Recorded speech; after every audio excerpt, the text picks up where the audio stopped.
Guys, कशा आहात? मस्त मजेत ना? तर मी दिव्या मांढरे स्वागत करते आपल्या ब्लॉगमध्ये. यूट्यूब चॅनलचं नाव आहे दिव्या मांढरे ब्लॉग.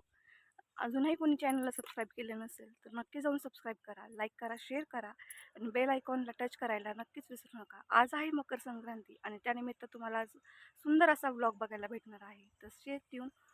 तर आपण निघालो आहोत आता गावामध्ये दर्शन घेण्यासाठी. तर रोडने आम्ही चाललेलो, आम्ही दोघीच होतो इथून. तर पुढे जाऊन आम्हाला भाऊकीच्या ज्या काही लेडीज होत्या त्या आम्हाला जॉईन होणार होत्या. तर पुढे आपल्या आहे तुळजाभवानी मातेचं मंदिर. आमच्या घराच्या जवळ छोटं आहे पण खूप छान आहे आणि मला इथं गेलं की खूप प्रसन्न वाटतं आणि खूप पॉझिटिव्ह वाईब्स येतात. त्यामुळे मी प्रत्येक टायमिंगला आली की दर्शन घेऊन जाते. मग ह्या मंदिरातही आम्ही दर्शन घेतलं.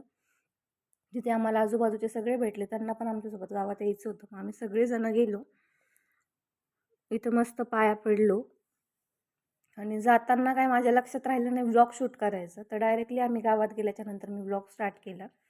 तर इथे बघू शकता तुम्ही, गावामधले भरपूर जण आम्हाला जॉईन झाले होते जाऊस तर. तर आम्ही मंदिरामध्ये दर्शन घेतलं.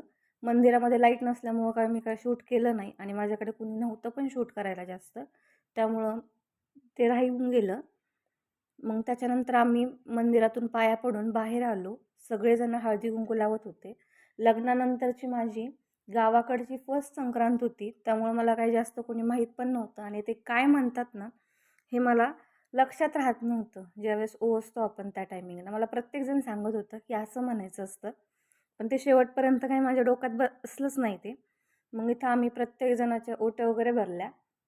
मस्तपैकी फोटोज काढले. काही व्हिडिओ शूट केले आम्ही आणि त्यानंतर मग मी पण माझी काही मंदिराच्या तिथे खूप छान असं ग्रीनरी होती. तर मग मी तिथे काही व्हिडिओ शूट केले. प्रत्येकजण प्रत्येकाच्या पाया पडत होतं. तर इथं असं म्हणतात की प्रत्येकाने पाया पडायचं असतं, लहान असो किंवा मोठं असो, त्याचं असं काही नाही. मागच्या वर्षी माझी संक्रांत नगरमध्ये झाली होती आणि ह्या वर्षी मी गावाकडे होते. पण गावाकडं खूप मज्जा असते. जशी नगरला मला मागच्या वर्षी मी काही एवढा एन्जॉय नाही केला, कारण की सगळ्यांना काय आपण ओळखत नसतो. पण गावाकडे गेल्यावर खूप मज्जा वाटली मला, की प्रत्येकजण नवीन नवीन भेटतं आणि गावाकडची माणसं खूप वेगळी असतात सिटीपेक्षा पण. तर अशी होती माझी गावाकडची संक्रांत आणि मी खूप एन्जॉय केली. त्यानंतर आम्ही 4 वाजता घरी गेल्याच्यानंतर जेवण केलं. मी ते काही शूट घेतला नाही, कारण की एवढा टाईम पण नव्हता आणि खूप गडबड झाली. तर तुमची पण संक्रांत कशी झाली तर मला कमेंटमध्ये नक्की सांगा. आणि हा माझा फर्स्ट व्लॉग आहे.